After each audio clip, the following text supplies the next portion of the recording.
हाँ भाई, पहले तो सब बच्चे सुने, सब बच्चों को बहुत बहुत धन्यवाद जो आपने पिछले लेक्चरों को लिया। उसके बाद जब हम बात कर रहे हैं यहाँ पर आव्यूह पर, एक बात ध्यान से सुने। आव्यूह जो है आपके पास, आव्यूह में हमने पढ़ा दिष्ट ग्राफों का आव्यूह पढ़ा, अदिष्ट ग्राफों का आव्यूह पढ़ा, आव्यूह में आसन्नता आव्यूह देखा, आपतन आव्यूह देखा, फिर इनसे बेस्ट अपन ने एग्जाम्पल देखे। क्लियर सी बात है। आज थोड़ा सा उसी में आगे बढ़ते हैं और समझते हैं कि क्या कहना चाह रहा है क्वेश्चन। देखिए और समझिए। यदि आपने दोनों लेक्चर लिए हैं तो आपको बिल्कुल क्लियर समझ में आया होगा कि किस तरह से हम इनको समझ सकते हैं आव्यूह को। बिल्कुल सिंपल लैंग्वेज के माध्यम से मैं आपको एक्सप्लेन कर रहा हूं। आपको केवल और केवल ध्यान देना है, आपका लगभग 99% सिलेबस कवर हो जाएगा यदि आप इस चैनल पर बने रहे तो। अब वो आप पे डिपेंड करता है कि आपका माइंड किस तरह से सेट है। अब हम बात करते हैं, सबसे पहले तो जो अदिष्ट ग्राफ है उसके अंदर हम क्या बात कर रहे हैं, उसके अंदर हम बात कर रहे हैं सिंपल सा आसन्नता आव्यूह। ठीक है, तो सुनिए क्या कह रहा है। पहले क्वेश्चन के बारे में बात कर लेते हैं अपन कि क्वेश्चन हमसे क्या कह रहा है। देखिए भाई, सबसे पहले हमने पढ़ा था आसन्नता आव्यूह। अब देखिए क्या कह रहा है क्वेश्चन। हमने कोई एग्जाम्पल है आपकी बुक का, उसमें हमने कहा कि निम्न आपतन आव्यूह के संगत, निम्न आपतन आव्यूह के संगत अदिष्ट ग्राफ Z का आरेखण कीजिए।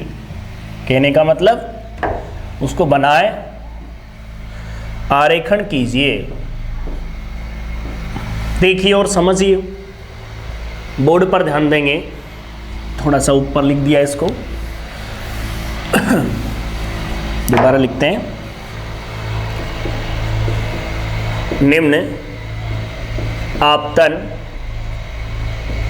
आव्यूह, निम्न आपतन आव्यूह के संगत अदिष्ट ग्राफ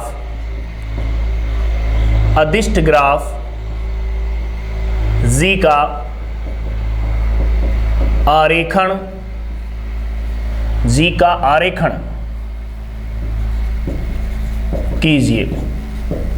अब हमको क्या करना है कि जो ग्राफ दे दिया उसमें क्या करना है, अपन को इसका आरेखण करना है। इसका मतलब समझ रहे हो आप। पहले अब तक की जो क्वेश्चनों में क्या था उसका रिवर्स है। अब तक की जो क्वेश्चनों में क्या था उसका क्या है, रिवर्स है। तो देखिए आप लोग, रिवर्स में क्या है आपको समझना है वो समझिए पहले।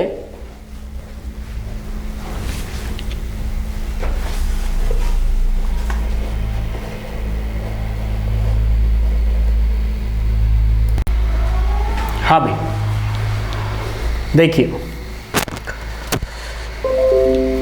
यहां पर हम बात कर रहे हैं, एक ग्राफ दे दिया हमको, उसके बारे में हम बात किया। जैसे बोर्ड पर ध्यान देंगे, I ऑफ Z बराबर आपको दिया हुआ है V1, V2, V3, V4, V5 and V6। यह आपको ग्राफ दे दिया।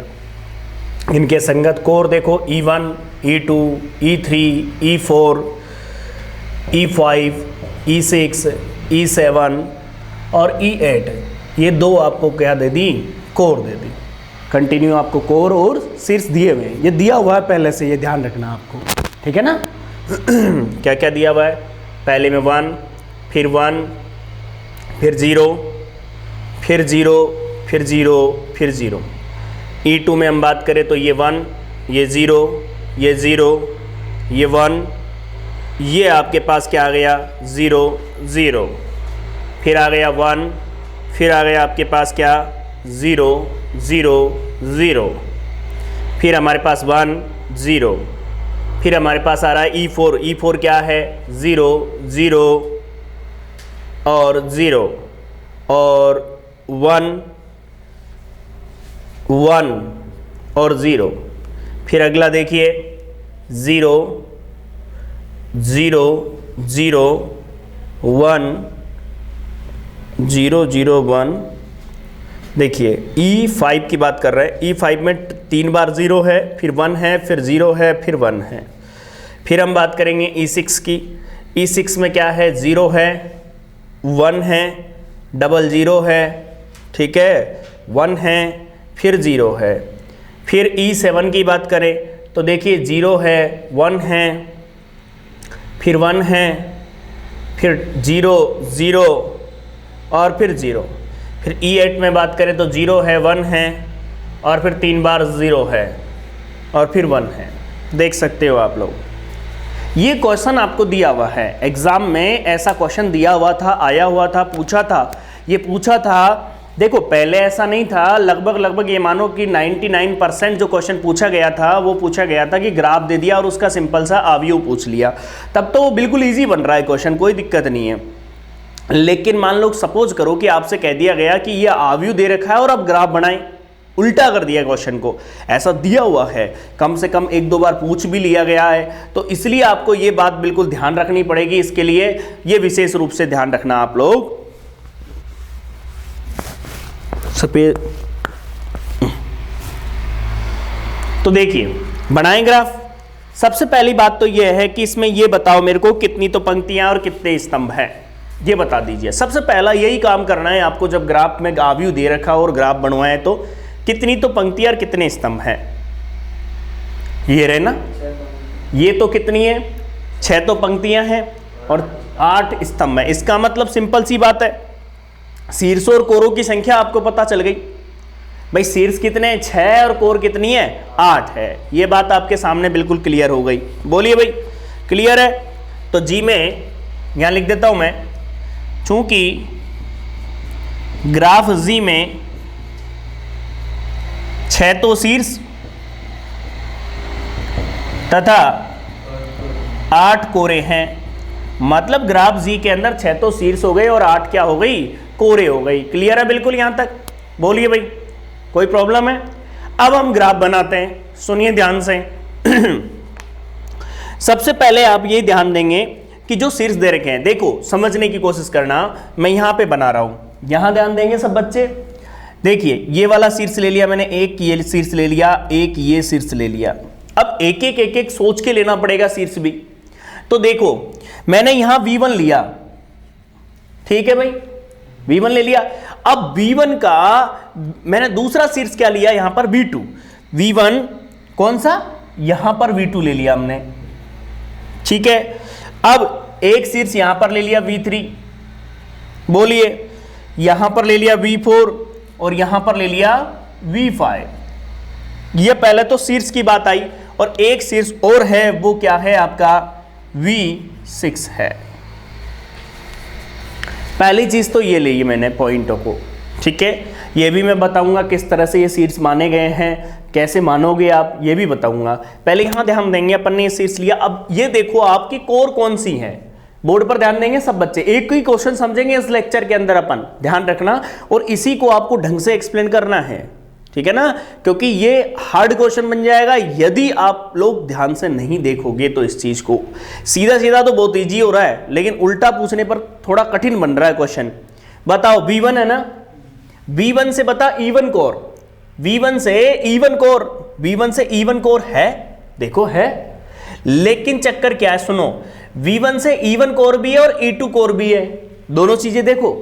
V1 से इवन कोर भी है और E2 कोर भी है V1 से। इसका मतलब ये वाली लाइन खिंचेगी नहीं खिंचेगी, मैं पूछना चाह रहा हूं आपसे, दिष्ट तो है ही नहीं, तो इसका मतलब बताओ ये इवन कोर हो गई। V1 पर भी इवन कोर है और V2 पर भी इवन कोर है कि नहीं? बताओ, आ जाओ। V1 पर E3 कोर है क्या? V1 पर E3 कोर है, V1 पर E3 कोर। सोचने वाली बात है।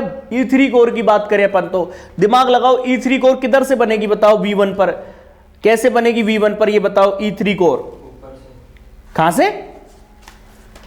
V1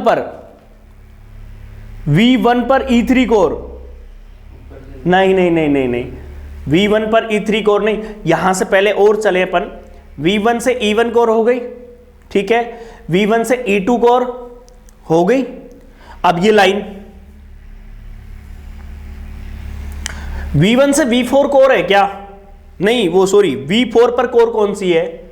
V4, ये रही, बताओ कौन सी है? E2। एक एक कंप्लीट करते चलेंगे ना, जब आधार मिलेगा, नहीं तो गड़बड़ हो जाएगी क्वेश्चन में। बताइए भाई, अब आ जाओ किस पर? V5 पर आओ। V5 पर कौन सी कोर है? E3। इसका मतलब ये लो, किसके साथ बन रही है? E3 V4 पर भी होनी चाहिए, नहीं है, सोच के चलना पड़ेगा। अभी मैंने लिया V4 पर कोर कौन सी है भाई? V4 पर कोर कौन सी थी? V4 पर E2 थी ना, V4 पर E2 थी ना, तो V1 पर भी E2 होनी चाहिए। तो V1 पर E2 है क्या? है। समझ में आ रही बात? दोनों चीजें देखनी है।